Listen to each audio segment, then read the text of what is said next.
We had barbecue last night, which was nice. It's a very, very beautiful place from what we've seen so far.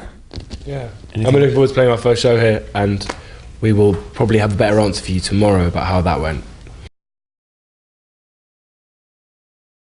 We've been to a few places, which has been nice. I don't know, as far as being a big band and making it as such, I think that's still quite a long way off. I don't know. What do you think, Will? We're sort of eternally pessimistic. Maybe the next album we could do a big band album, and then even if it's not successful, we'll be a big band. You're so right. This guy. Clever. That's a very good shout. Clever. That's a very good shout. God, I'm good. His music is kind of crazy and ambient, and I love all the guitar sounds in it. I wouldn't say that. I mean, he's responsible for a lot of the music in his films and TV shows, and I think there are maybe elements of that thread through some of our music, but it's more just the sort of tone that he sets, and his kind of willingness to do anything and everything, and in his own very unique style that I think is really cool. And yeah, I just think he's an interesting figure. He's done everything. He's a painter, he's a musician, and a filmmaker, and does TV shows and all this kind of stuff, and an actor. And I think those kind of people, regardless of what you think of their work, if they're doing it to a level of success, they're very impressive. And yeah, I just think I really like the kind of bizarre, surreal worlds that he creates across everything that he does. We've got a song called Bad Blood, and I always think that's quite a good kind of entry point into our music, because it sort of hits on a lot of our influences in kind of indie and hip hop and various other things. I thought you said Indian hip hop. He did. I did say Indian hip hop. That's our biggest influence. Yeah, that's the song I recommend, and it was our favourite song to play live for quite a long time. So I mean, we used to begin our gigs with it, But now we're sick of it. We like it so much we named an album after it. Nice that they actually get history a little bit, so they actually delve a little deeper into the meaning of the word Bastille, which is good. Impressive wordplay. Mm-hmm. I think it's important to kind of, you know, with social media and things like that, and at gigs, to kind of maintain a relationship with them. It's always nice to hear what people think, and it's interesting to see how they react to things, but equally, I think there needs to be a level of separation so that you can just get on with being creative in a way that's sort of unaffected. In the same way that, you know, I think it's interesting to choose either to engage or not to engage with the media as well. But I think with fans, you know, ultimately we wouldn't have a job if it wasn't for them, and we're so grateful that they exist, and we have this wonderful kind of very creative fan base who make things and send us pictures and like make really funny edits of photos and stuff like that. I'm always there. Whenever they make us laugh, I'm always like reminded of how lucky we are. Will as a unicorn was a particular highlight recently. It's a very strong look. They looked into my soul and saw my deepest aspirations. I was a pink unicorn, and I was going like...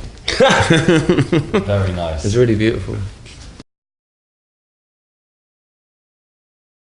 Someone once asked if we were called Bastille because we thought we were going to revolutionise the music industry. I think it's safe to say we definitely haven't revolutionised the music industry.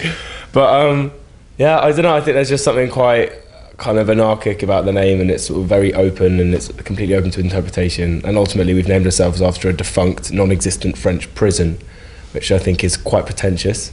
But yeah, I don't know, I think, you know, like with the songs, people can bring to them what they want. And we're gonna feature Russell Brand on the next album, because that's how revolutionary we are. Him being the foremost revolutionary in our time. The spearhead, if you will. Yeah, he's gonna speak on every song. I'm actually stepping out of the next album. I'm not singing at all. It's entirely these guys playing over spoken word by Russell Brand. We have a sort of weird four-way massage routine that gets us all in the mood. Willie goes off and looks in the mirror like an 8 Mile. He psychs himself up. Carl has a little vomit, a little free gig vomit. Not too much. You don't want to be running on empty. I need some energy, you know. Dan has Croatian lessons. It's really weird, but I do. helps him, you know. I can say big in Croatian. That's it. Velika. There you Don't know go. how I can say that. Apart from that, we do vocal warm-ups just to avoid blowing our voices out.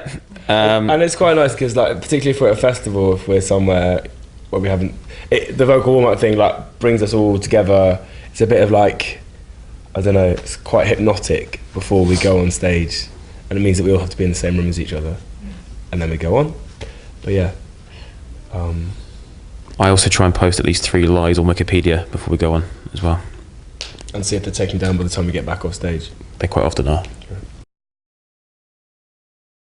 Just going on what's happened recently, I think we're lucky enough to sort of have had a crazy couple of years, and things that happen to us kind of almost every day blow us away. But you know, being able to come to Southeast Asian countries, places we've never been to before, like we did a gig in Kuala Lumpur, and it was just the reaction from the fans was completely crazy, and everyone was singing along to every word and screaming and shouting. And I think there's moments like that we're lucky enough to have all the time, where you're like, this is mad. People in Malaysia know our songs and are singing along and want to come to our gigs. And I think, you know, that's a much more general answer than you probably wanted. I was really impressed when at the Ziget Festival in Hungary, Dan managed to run out front, scale what was essentially this giant clock tower, which was the front of house, get up top, run around it, and then come back again in time before the song finished. That was impressive.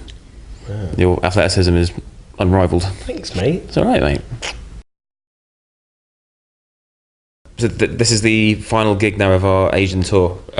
So we're actually off home tomorrow after this. Which is sad. Which is sad. But it's exciting because we get to kind of carry on making album 2, which is kind of important. If we don't have an album, then we can't do any more tours. What would you recommend that we did with our 12 hours in Korea? Visit Hongdae, which is like the art university area. Oh, cool. Yeah, a lot of cool people, and you know, little like bars that play live gigs and things like that. Nice. That's one thing that we've noticed since we've been here for a very short period of time. It's very cool. Yeah. I think it's a bit too cool for us. We're a bit intimidated. We need to get out of it. And beautiful people. Everyone's very stylish. And beautiful and stylish. And people. Yeah. I want to play Wembley Stadium, but that's just me. Cool. There you go. I think that's fair enough. Yeah. I think as long as we can carry on doing this for a bit, we'll be really happy. It's weird how every time something happens, the goalpost seems to change a bit. But the next big task for us is to make a second album, and hope that it's good enough that it doesn't kill our career in one go. I want to be the first band to play in space. Okay, that's a good aim. I have a lot of wants. There's no. I don't think Kyle will be up for that, given that he's terrified of flying in the world. To fly outside it. It's a bit scary for you, isn't it? You can do it about me. I don't do that much anyway. I wasn't going to say, but yeah. We can just run a MIDI cable up into space. You can do Techno music, right? Yeah, we're in a MIDI cable long enough to reach the... Might be a bit of a delay. Hi fans in Korea, we're happy because we're in Korea too. You dress well. Love you.